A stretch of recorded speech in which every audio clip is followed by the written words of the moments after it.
बारिश की रात थी। बिजली चमक रही थी और दूर कहीं भौंकने की आवाजें गूंज रही थी। शहर से लगभग 20 किलोमीटर दूर एक पुराना गांव था, बेलापुर। ये गांव अब लगभग वीरान हो चुका था। कुछ ही बुजुर्ग लोग बचे थे जो जाने क्यों वहां से नहीं गए थे। लेकिन यह कहानी एक ऐसे लड़के की है जो इस गांव की ओर उस रात बढ़ा। नाम था राघव। राघव एक फोटोग्राफर था और उसे पुरानी और रहस्यमयी जगहों की तस्वीरें खींचने का बहुत शौक था। सोशल मीडिया पर उसके लाखों फॉलोअर्स थे और वह हर हफ्ते एक नया रहस्य खोजकर उसे अपने कैमरे में कैद करता। उसी सिलसिले में उसने बेलापुर गांव के बारे में सुना था। कहा जाता था कि वहां एक पुरानी हवेली है जिसमें किसी जमाने में एक जमींदार और उसकी बेटी रहा करते थे। लड़की की अचानक मौत के बाद हवेली में अजीब घटनाएं होने लगी थी और धीरे धीरे पूरा गांव खाली हो गया था। राघव ने तय कर लिया कि वह बेलापुर की उसी हवेली में रात बिताकर उसका सच सामने लाएगा। वह शाम को ही अपने कैमरे और जरूरी सामान के साथ बाइक पर निकल पड़ा। रास्ता उबड़ खाबड़ था और बारिश की वजह से कीचड़ से भर चुका था।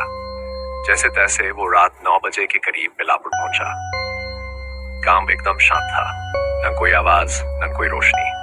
हवेली गांव के एक कोने में थी। काली टूटी हुई दीवारें, झुकी छत और झाड़ियों से घिरी सीढ़ियां देखकर राघव को पहली बार दिल में थोड़ा डर महसूस हुआ। लेकिन वह अपने डर को नजरअंदाज करके कैमरा उठाकर अंदर चला गया। हवेली के अंदर का माहौल सर्द और अजीब था।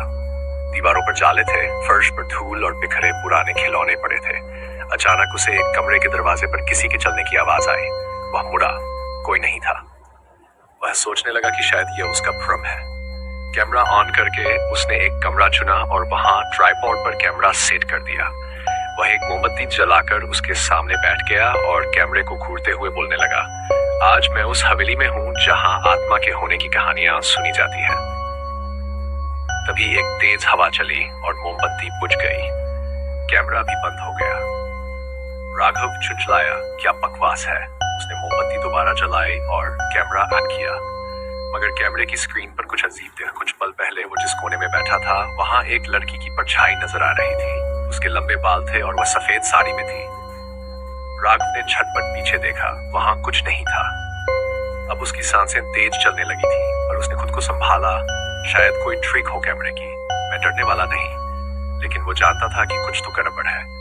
वह हवेली में आगे बढ़ा, पुराने लकड़ी के सीढ़ियों से ऊपर। वहां एक कमरा था जिसकी दीवार पर लहू से लिखा था, वापस चले जाओ। राघव झिझक गया। अब उसके होश उड़ने लगे थे, लेकिन जिज्ञासा इतनी तीव्र थी कि वह रुका नहीं। उसने कमरे का दरवाजा खोला। वहां एक शीशा रखा था। जैसे ही उसने उस शीशे में देखा, उसे वहां वही लड़की दिखी। इस बार साफ, बिल्कुल सामने। उसकी आंखें सूनी थीं और होंठ फटे हुए। वह धीरे धीरे मुस्कुरा रही थी। राघव चिल्लाकर पीछे हटा, लेकिन शीशे में उसकी अपनी परछाई नहीं थी, सिर्फ वही लड़की दिख रही थी। राघव ने झटके में कैमरा उठाया और उस पल को कैद करने की कोशिश की, लेकिन कैमरा ऑन होते ही एक भयानक चीख कमरे में गूंज गई। उसने देखा कि कमरे की दीवारों से खून बह रहा है और छत से फंदा लग रहा है। वह चीखता हुआ सीढ़ियों से नीचे भागा, लेकिन दरवाजा अपने आप बंद हो चुका था। उसने दरवाजा खींचा, मारा, मगर वो नहीं खुला। तभी पीछे से किसी के चलने की आवाज आई, नंगे पैरों की। वो मुड़ा। लड़की वहां खड़ी थी, एक हाथ में गुड़िया और दूसरे में फटी पुरानी डायरी। राघव सन्न रह गया। लड़की की आंखों से आंसू बह रहे थे, लेकिन चेहरा एकदम निर्जीव था। वह आगे बढ़ी और डायरी उसके हाथ में दे दी। राघव ने कांपते हाथों से डायरी खोली। उसमें लिखा था, पापा ने मेरी शादी जबरदस्ती एक बूढ़े आदमी से तय कर दी थी। मैं मना करती रही, रोती रही। जब मैंने इनकार किया तो उन्होंने मुझे इसी कमरे में बंद कर दिया, बिना खाना बिना पानी। तीसरे दिन मेरी मौत हो गई, लेकिन मैं आज भी यही हूँ। उस दिन के बाद जो भी इस हवेली में आया उसने मेरी तकलीफ महसूस की, और अब तुम। राघव ने सिर उठाकर देखा। लड़की गायब थी। डर के मारे उसके हाथ कांप रहे थे, आंखों में आंसू थे। उसने फिर दरवाजा खींचा और इस बार दरवाजा खुल गया। वह तुरंत बाहर भागा, बाइक स्टार्ट की और गांव से निकल पड़ा। 3 दिन बाद वह शहर लौटा। कैमरा कार्ड से उसने फुटेज निकाली, लेकिन सारी फाइलें ब्लैंक थीं। सिर्फ एक फोटो थी, वह खुद सोते हुए और उसके पीछे वही लड़की खड़ी थी। राघव सदमे में आ गया। उसने वो फोटो डिलीट करने की कोशिश की, लेकिन वह फोटो हर बार वापस आ जाती। अब वह डर की हालत में जी रहा था। रात को हर बार उसे सपने में वही लड़की दिखती, कभी हंसती कभी रोती। एक दिन उसने एक तांत्रिक को बुलाया जिसने घर में पूजा की। पूजा के अंत में तांत्रिक ने कहा, वो लड़की तुझसे कुछ चाहती है, उसे मुक्ति चाहिए। उसकी मौत को न्याय नहीं मिला। राघव ने तय किया कि वह फिर से हवेली जाएगा, इस बार उसकी सच्चाई सबके सामने लाने और लड़की को मुक्ति दिलाने। अगली रात वह फिर हवेली गया। इस बार उसने लड़की के कमरे में दिया जलाया, फूल चढ़ाए और जमीन पर बैठकर कहा, मैं माफी चाहता हूँ। मैं अब तुम्हारी कहानी सबको बताऊंगा ताकि और ऐसी मौत न मरे। एक तेज हवा चली और दिया बुझ गया, लेकिन कमरे में एक सुकून सा महसूस हुआ। राघव वापस लौटा।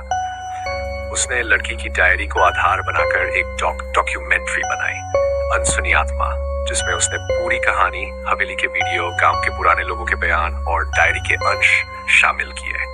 वह वीडियो वायरल हो गया। लाखों लोगों ने देखा और कुछ ने कहा कि उन्हें भी अपने आसपास अजीब चीजें महसूस हुई। लेकिन एक अजीब बात और हुई। उस वीडियो में एक सीन था जहां राघव कैमरे में बात कर रहा था और उसके पीछे खुद लड़की की परछाई नजर आ रही थी, बिल्कुल जीवंत। कुछ लोगों ने इसे CGI कहा, कुछ ने डरावनी सच्चाई, लेकिन राघव जानता था लड़की अब भी कहीं है, शायद आजाद नहीं हो पाई, और शायद हर उस इंसान के पास पहुंच रही है जिसने उसकी कहानी देखी है। और तभी एक रात राघव के घर में फिर वही चीख गूंजी। कैमरा अपने आप ऑन हुआ और एक नई फोटो खिंच गई। इस बार राघव गायब था और बस एक परछाई बची थी। उस दिन के बाद राघव को किसी ने नहीं देखा।